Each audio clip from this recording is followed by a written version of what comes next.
Barcelona ও Real মাদ্রিদের চিরপ্রতিদ্বন্দ্বী লড়াই El Clasico শেষেও উত্তেজনা থামেনি।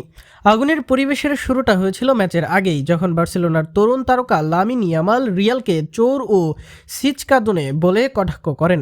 সেই মন্তব্যের জবাব মাঠে দিয়েছেন দানি কারভাহাল ও ভিনিসিয়াস জুনিয়র। জয়ের পর হাতের ইশারায় বার্সাকে কটাক্ষ করে তারা জানিয়ে দেন, এখন কথা বলো। গত মৌসুমে বার্সেলোনার কাছে টানা 4টি এল ক্লাসিকো হেরে 16 গোল হজম করেছিল রিয়াল। সেই হতাশার জবাব এবার তারা দিয়েছে মাঠে। সান্তিয়াগো বার্নাব্যুতে অনুষ্ঠিত এই ম্যাচে দুই দলই লড়েছে প্রাণপণ। শেষ পর্যন্ত 2-1 ব্যবধানে জিতে উল্লাসে মেতে ওঠে স্বাগতিক লস ব্লাঙ্কসরা। তবে ম্যাচের সবচেয়ে আলোচিত ঘটনা ঘটে যোগ করা সময়ের 10 মিনিটে। রিয়ালের মিডফিল্ডার অরিলিয়ে চুয়ামিনিকে ফাউল করে দ্বিতীয় হলুদ কার্ড দেখেন বার্সেলোনার পেদ্রি। ফলে ক্যারিয়ারের প্রথম লাল কার্ড দেখতে হয় এই তরুণ স্প্যানিশ মিডফিল্ডারকে। সেই মুহূর্তে উত্তেজনা ছড়িয়ে পড়ে দুই দলের ডাগ আউটে। খেলোয়াড় ও কোচিং স্টাফদের মধ্যে বাকবিতণ্ডতা এবং তেড়ে যাওয়ার দৃশ্য দেখা যায়।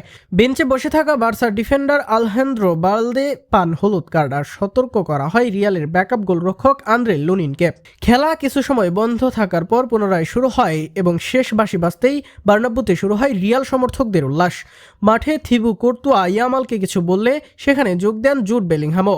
খেলা শেষে কারভাহাল হাত মেলানোর সময় ইয়ামালকে চুপ থাকার ইশারা করলে পরিস্থিতি আবারও উত্তপ্ত হয়ে ওঠে। ক্ষিপ্ত ইয়ামালের দিকে এগিয়ে এলে রিয়ালের কামাভিঙ্গা বাধা দেন। মুহূর্তেই মাঠে ধাক্কাধাক্কি ও টানাটানি শুরু হয় দুই দলের খেলোয়াড়দের মধ্যে। বার্সার মিডফিল্ডার ফ্রেঙ্কি ডি ইয়ংকে পেছন থেকে ধাক্কা দেন কোর্তুয়া। তখন হতাশায় মাঠ ছাড়তে থাকা ইয়ামালের সঙ্গে ভিনিসিয়াসের কথা কাটাকাটি হয়। উভয় দল ও কোচিং স্টাফদের হস্তক্ষেপে পরিস্থিতি শান্ত হয়। এমনকি ইনজুরির কারণে বাইরে থাকা রাফিনহাও বাগযুদ্ধে জড়ান ভিনির সঙ্গে। শেষ পর্যন্ত 2-1 গোলের জয়ে রিয়াল মাদ্রিদ লা লিগার শীর্ষস্থান আরও মজবুত করেছে। 10 ম্যাচে তাদের সংগ্রহ 27 পয়েন্ট, আর সমান ম্যাচে 22 পয়েন্ট নিয়ে দ্বিতীয় স্থানে আছে বার্সেলোনা।